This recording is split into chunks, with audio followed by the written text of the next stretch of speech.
Greetings, listeners. Welcome to TLC, Tropical Literature Creatives, the program where we interview Caribbean authors about themselves. Well, I should say Caribbean authors and artists about themselves and about their literary works. Today we have with us the memorable Melanie Springer. Melanie is the author of the book Pearl, A Caribbean Story. Melanie, welcome to TLC Tropical Literature Creatives. Thank you for having me. Okay, Melanie, as is our custom, we usually ask persons a little bit about the country that they're from. Let's say, for example, we encounter each other at the airport. I'm coming to Antigua and Barbuda for the first time, and you're there. What would you recommend that I try? Where would you recommend that I visit as I'm visiting your country? Well, funnily enough, I'm born in Antigua and Barbuda, but I'm living in Barbados. Ah, okay. Interesting. Yes. Interesting. So I left Antigua at the age of 3, and I've been pretty much if you'll hear from my accent, a Barbadian citizen ever since. So it's Barbados that you will come to. Beautiful, beautiful Barbados. And so what I would say if you arrived at the airport in Barbados, is get on a blue bus, get on one of the government buses, and just follow that bus to the end of the route. And you're going to experience the essence of Barbados without even having to speak to a single person, just from that process of observation alone, especially if you get bus. Well, it doesn't really matter. If you get on the bus and you can get a seat, that's one experience. If you get on the bus and you have to ride and hold on while the bus is swinging left and swinging right and going through traffic and ping people on like sardines and all of those different experiences, at some point in that journey, it tapers out, probably as it gets closer to the end of the line. And along that journey, you do see and smell with all of your senses. You experience what is the essence of Barbados, the people of Barbados,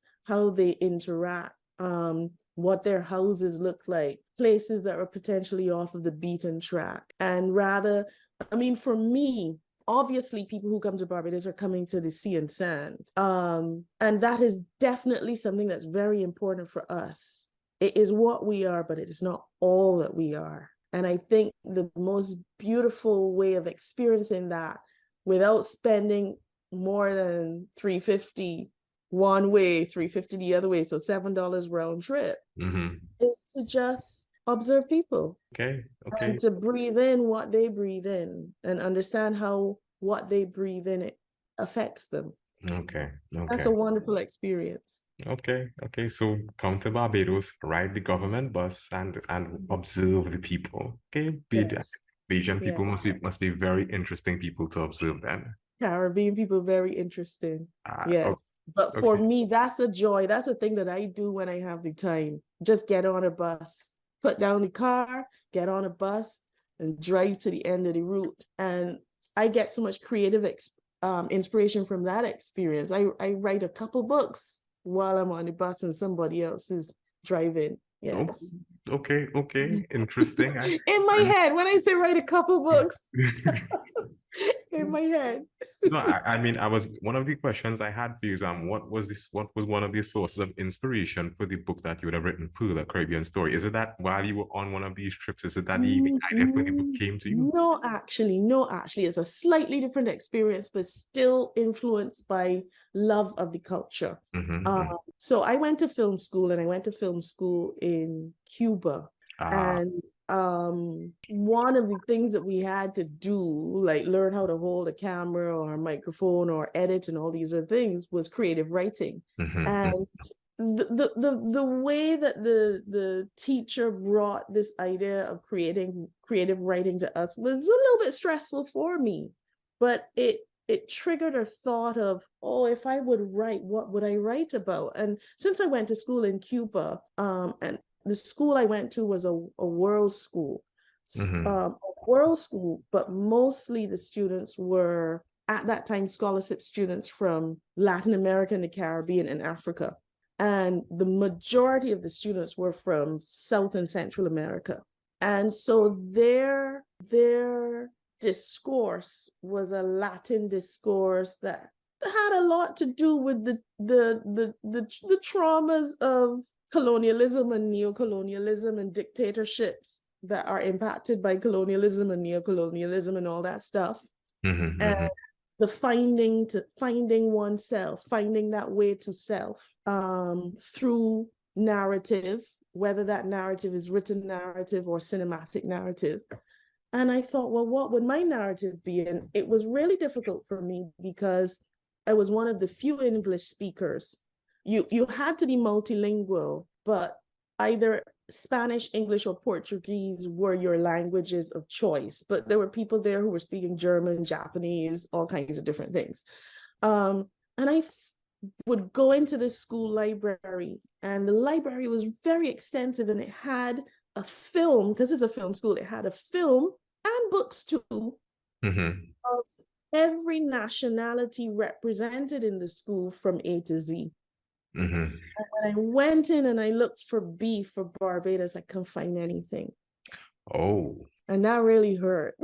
And so I just made this promise to myself that the next student from the Caribbean, and most of the students from the Caribbean, English-speaking Caribbean, came from Jamaica, because Cuba and Jamaica had such a close relationship. Yes. There were a couple of Trinidadians, like Asha Lovelace went to the same school, but a different generation from me. Oh, okay. Interesting.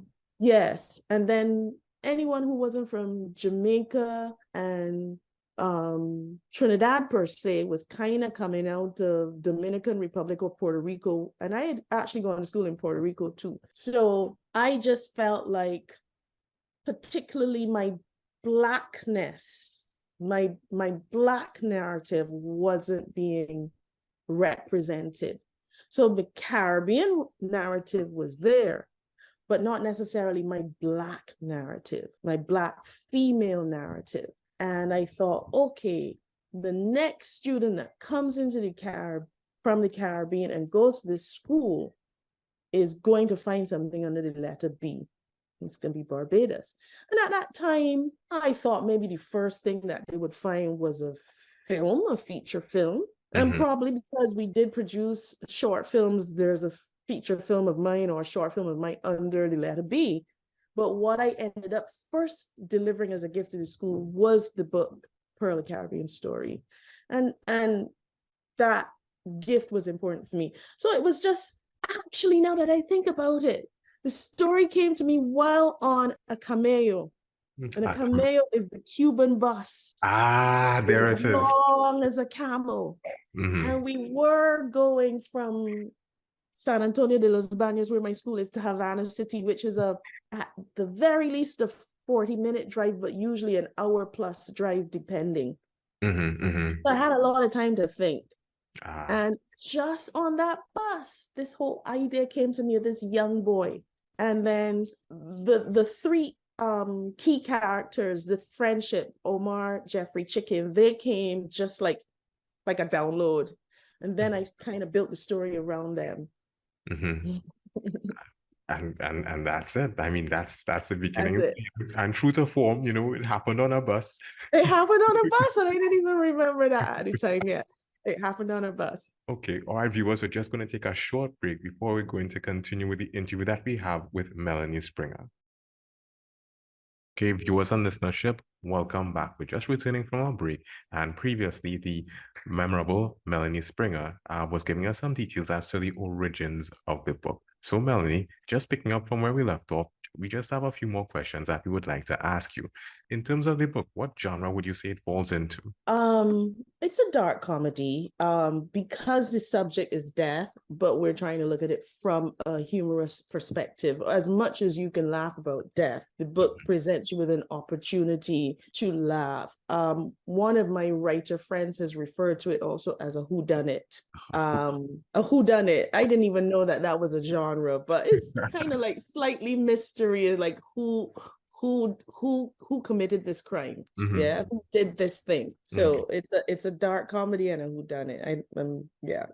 Okay, can you tell us a little bit about the book without telling us about the book, because we still want persons to go and buy the book, but just a little bit to get us interested. I think the nicest thing to say about the book is what my readers have shared with me, that it's a fun, enjoyable 2-day read. You can actually, if you want a book to take with you to give you joy while you are riding a bus, waiting on somebody, catching a plane, or on vacation, and you want something that is to a certain degree a page turner, Pearl a Caribbean Story fits that bill. And from a more literary description, what I learned from a writer friend of mine in the UK is that there's a new a new phrase that's been coined called that refers to a particular type of character, and my character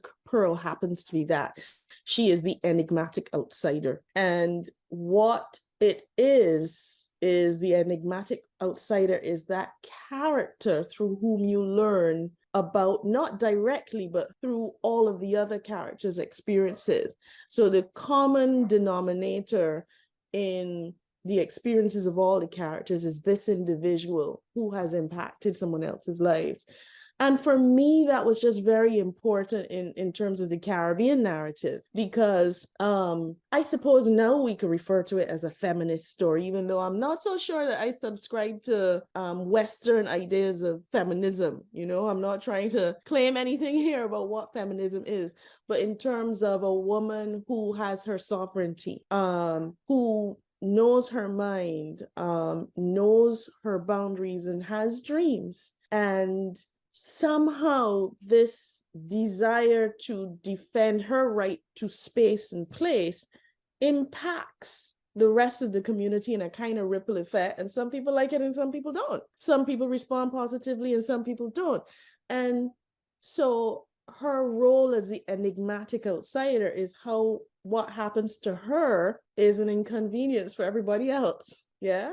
Okay. It's an and who in the Caribbean and who in the world can't relate to that?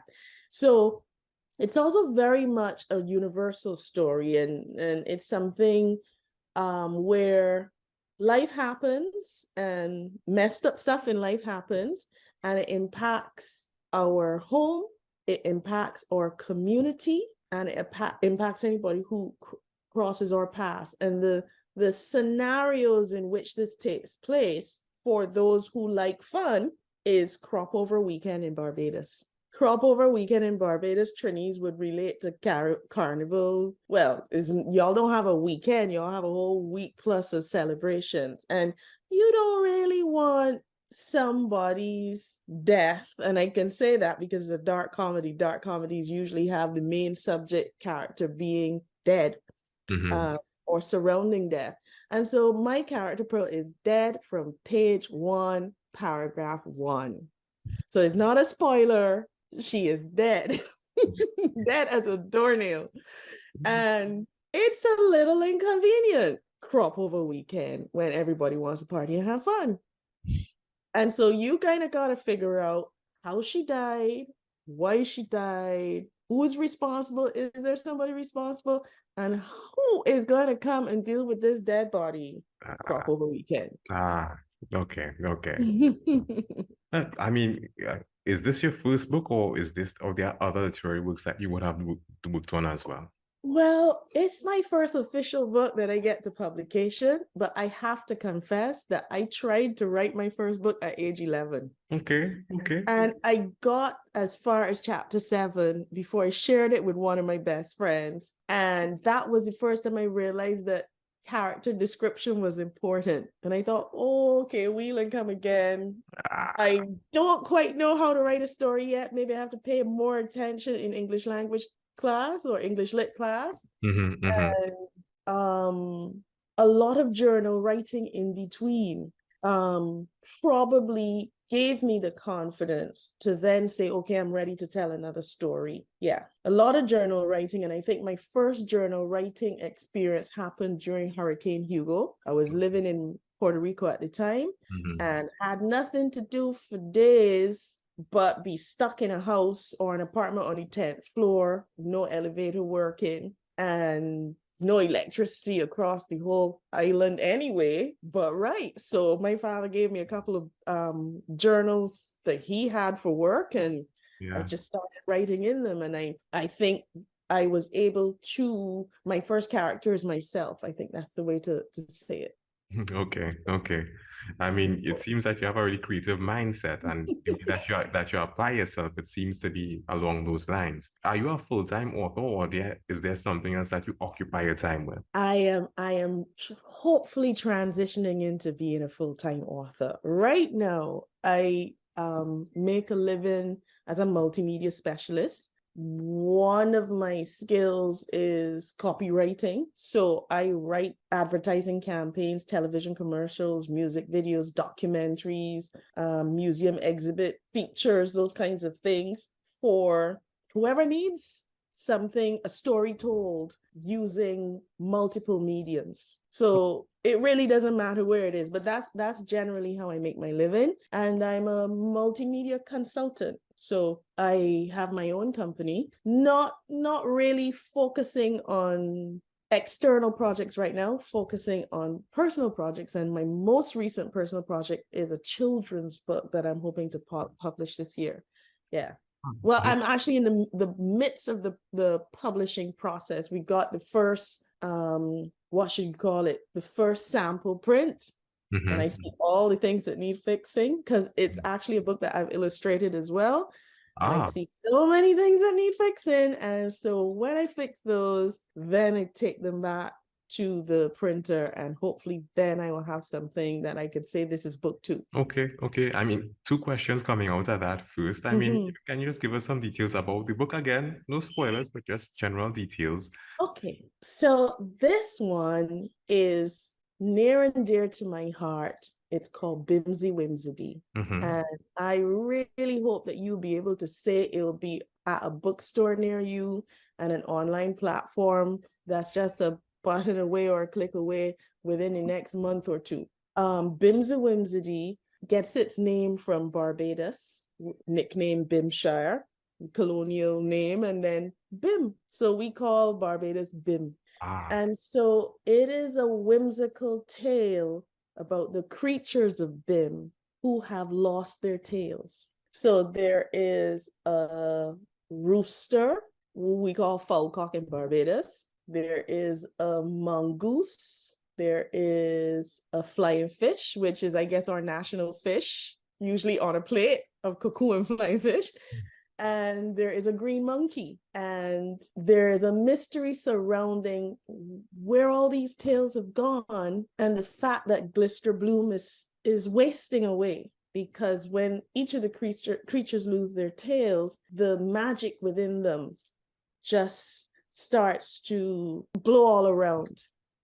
And it's that very Glister Bloom that is something that the thief wants to use to create a better version of Bim. ah, okay, So okay. that's the story, and it's told through poetry. Ah, okay, okay. Hashtag interested. Hashtag interested. Right, hashtag interesting, nonsense poems, rhymes, and even haikus Okay, okay. with a Is Bajan accent a Bajan accent. Is there and any or dialect. Yes. is there any chance that this will take the form of an audiobook? Definitely. Okay, okay. Well, as you said that, like I said, there were a couple of questions that I had. Well, first was that. The second was the Mhm, book. The other I had was in terms of the publishing process. For the first book that you did, Through the Caribbean Story, mhm. can you describe the publishing process for that? Because I'm curious. I mean, Ooh, you have like not so good publishing stories. So is it a yeah. is this a situation of that, or is it or Oh was dear, you're going to start me to shake my head. So let me see if I can summarize it very quickly. mm-hmm, Um, I found out somehow that there's this thing called a publishing agent, and mm-hmm, that there's a book, like back before there was the internet. Like internet wasn't big when I started writing this. Hotmail, I think, was the first account that I had, and that was just still a little iffy. And so back then, anything that was a guide of any kind was in a book format. And there was this book on guide to publishers or guide to book agents yes, that someone had gotten from me and sent to me from the UK. And it mm-hmm, was this thing. And I literally went through this book until I found an agent that I thought, oh, he would understand the story I'm telling. And it happened to be someone who at the time was the agent for Chinua Achebe, and Mm-hmm. I had read his book in secondary school, well, one of his books in secondary school, and liked the book and thought, well, whoever this agent is gonna be the right person for me. And I'd gone the agent route, and that agent route is a very long route. And the world being what it is, sometimes stars don't align. And it turned out that two things happened. My agent got sick, and the publisher on the publisher end, who was responsible for my book, got sick. And 4 years had already gone past in that process of getting a book from agent to publisher to first stage, or whatever you call it, where they say, oh, the book sounds interesting. And in that process, they usually just take the first 3 chapters. Back then, publishing houses said you couldn't send unsolicited manuscripts, which is why you needed an agent. Okay. There was no online self-publishing at the time.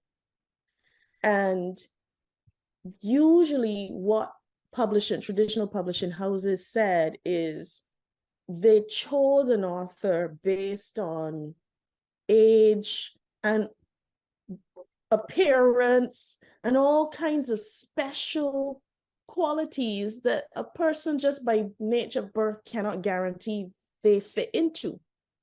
And so the older you got, the less likely you were to be published, especially as a first-time author with no track record. So what happened is my agent got sick, stopped being an agent, and this may be telling too much, but the wife took over and she kept me on. But they had misplaced my manuscript at a publishing house. And the only way to get the book back in was to resubmit it. And it would be the same 4-year process again. And a book kind of has a shelf life of contextual relevance, if you will. And I thought, oh, by then Stephen King had was telling people, I'm going to publish I'm not going with traditional publishers anymore. I'm going to follow this, I think it was Amazon at the time, into this whole idea of self-publishing. I'm going to try and publish my next book. And it was actually a wave throughout the industry, because the same thing was happening to musicians, and people like Prince were like, I'm not dealing with a record label anymore. And even Michael Jackson, I'm not dealing with a record label anymore. It was that kind of time period. And so even though I'd finished my book, I think within maybe 5 or so years of writing, or 5 or 7 years of writing, waiting for an editor, because if you have an agent and the manuscript has been accepted, usually they will decide how to edit your book. So I was kind of like not doing that final edit because I was waiting for feedback from the publisher. And when my agent got sick, I thought, I'm not doing this again. Based on all of the other people I have spoken to, I may as well just start the self-publishing journey. I'm going to step out in faith and start the self-publishing journey. So I walked away from traditional publishing, which kind of still feel sad about, because there's a leverage that traditional publishing can give you that self-publishing will never give you. I promise you that. But for my sanity, because I was caring about my manuscript like a child, we are talking about a time period when there's no online, what do you call those? There's no iCloud, there's no Google Drive. There are not these things. And floppy disks are kind of not really reliable, and CDs were even less reliable, because CDs had like a 3-year lifespan. So it was important for me to publish it so that I could stop walking around with it like my child. Worrying about copyright infringement and all those other things, when copyright protection wasn't even so easy to access even. And I would have to say that my book was published in 2009. So I started the journey to publishing around, let's say, 2005. I don't know. Well, no, it would have been sooner than that. Yeah, it would have been sooner than 2005. But I went the self-publishing route in 2009. And I probably started that in 2008. And it took a year, even with self-publishing, to get it from my manuscript format to print format. Wow. Okay, this is interesting. It's a labor of love. Well, it sounds like that. I mean, you say that other persons, but the time that you invest in your writing, it really means a lot to you. And I mean, the thing is that you have your physical manuscript in your hand. It's like the physical representation of your labor. So when you Mhm. say that you're walking around with your baby, I mean, I could see why you call it your baby. It's That's a child. yeah. I It mean, took me 13 years to birth. That's a child. There's some children don't live that long. Some children don't live 2 weeks. 13 years. 13 years. Oh my goodness. Sounds like quite a journey. And I'm hoping that your second book, you seen that you've Oh no, gone that's you've gone through the process with this. well, let's just focus on where I am right now. Okay, we'll focus on that. Focus on that. A lot of these skills that you have now, would you say that you would have acquired them through the writing process or the job that you'd have had with your multimedia company, etc.? Did they assist you in navigating? Everything comes together. Before I went to film school, I went to art school and I studied plastic arts or fine arts. And then I also studied art education. And there's a process at that time, the most, I think the popular approach was pedagogical studies. There are Mhm. multiple different types of ways to teach children, like Montessori is even outdated now. But one of the processes in studying art education is how to teach. And the first part of teaching is a motivational stimulation, which means that you kind of walk into a class and inspire the children to draw, not by showing them how to draw a blade of grass with your hand and making them copy, which is very, very much the Western approach to education. You learn through repetition, through rote. And so this, at the time, much more innovative pedagogical study says try and pull the imagination out of the child and see how much more creative in their drawing style they would be. So when I went to film school, the plan was to go to film school to study animation. So I'm still very much a visual artist. Yes. And my film school apparently wanted me so much, they didn't actually tell me that they didn't teach animation. So when I got there, I figured out, oh, the only way I'm going to go do animation is if I get this degree first, then go to a sister school and study animation in France. And I actually did all the preps and thought, oh, you know what? Let's leave that for another time. But somewhere along the journey in learning how to create films, Yeah. I understood that the creative narrative is it's just a creative narrative, and it really doesn't matter what your tool is. It doesn't matter whether your tool is a musical instrument or a canvas or pen and paper.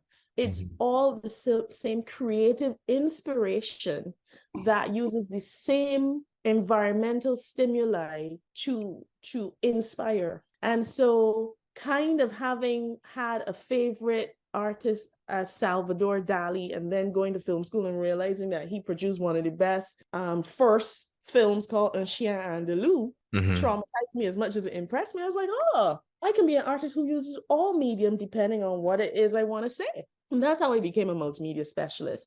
And so it is really luck of the draw that my mother and the friends she had around, my aunties and uncles, were all very much creative as well in different ways. And so I learned a bit from this person and that person. And then ultimately, because my mother was an English literature teacher, it was probably in the DNA. Okay. Okay. And I probably sat down in the back of enough of her classes and on the couch while she was giving enough lessons in Chaucer and Shakespeare and God knows what else, that I probably had it coming. It probably, it's a lot of generations that came to that point, that Okay. brought me to that point. Yeah. No, and it's just interesting to see how these things come together, the Yeah, influence they're right. that would Mhm. have affected you to get to this point. I just want to go back a bit to you would describe the story about how it is that you went to the school in Cuba, didn't find anything Mhm. on any Barbados Bajan authors, etc. So seeing Right. that there's something by Bajan authors now created by none other than yourself. I mean, Mhm. how do you feel coming out of that? What's your feeling knowing that there's something there that you would have added Well, or that would last even after you're gone? how do I feel about that? It's the least I can do. It's so funny. I was thinking about it today for a complete other reason. because I am also very much on a very spiritual journey, and different people are on different types of journeys, and I am a Reiki practitioner, and I am very much into the healing arts of different types. Anything that gives a person joy. I think that life just by default can be so hard from the moment of birth that I prefer to surround myself with moments of joy than to dwell on negativity and darkness. And somewhere around a child's teenage years is when you first start asking questions, who am I and why am I here? And if you've got very dominant or domineering parents, then that is followed with, you might challenge to be a doctor, a lawyer, or an accountant, or I don't know what else, but you're going to fall into these traditional career streams where a paycheck is guaranteed. And the artist in me will rebel against that because I want to be free. And the funny thing is that if you're an artist, you actually have to try 10 times as hard to prove yourself for this right to freedom. So that if you wish to, you can wake up as late as 10 o'clock in the morning and have breakfast at 11 or 12. But it comes at a price. And so the compensation for that is that you know who you are, you know why you're here, and you know what gives you joy, and you follow your joy. And if you follow your joy, by example, other people know how to follow their joy. And when people are not physically able to follow their joy because they're trapped in a job as a doctor or a lawyer or God knows what else, and if you're lucky, you actually enjoy being a doctor, lawyer, or something else like that, traditional. When you need a break, you can read my book and go someplace completely different than you experience in your day-to-day life. Okay, okay. For the persons who are listening, obviously the book that you would have written, it is significant. The fact that it is there and it has been adopted by a place that as an educational institution, it is significant. For the persons who are listening who want to attempt something like that, who want to make an impression or make a change in a way like that, what advice would you give to them? It's a funny thing. Your body knows what is right for you. And the body expresses itself through many ways. Usually, we refer to these ways as dis-ease, the lack of ease. And this lack of ease, people say it really fast and becomes disease. And your body tells you when you're unhappy. And if you're unhappy, then you're not being true to yourself. And some people become asthmatic.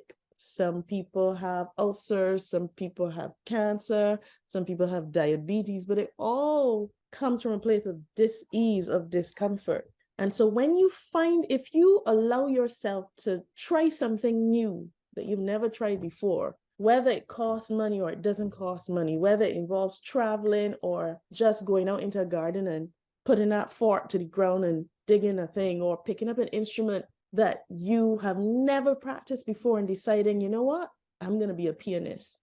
And I say that not as a hypothetical example, but because I have a friend who studied meteorology who said to his father one day, you know what, just buy me a keyboard.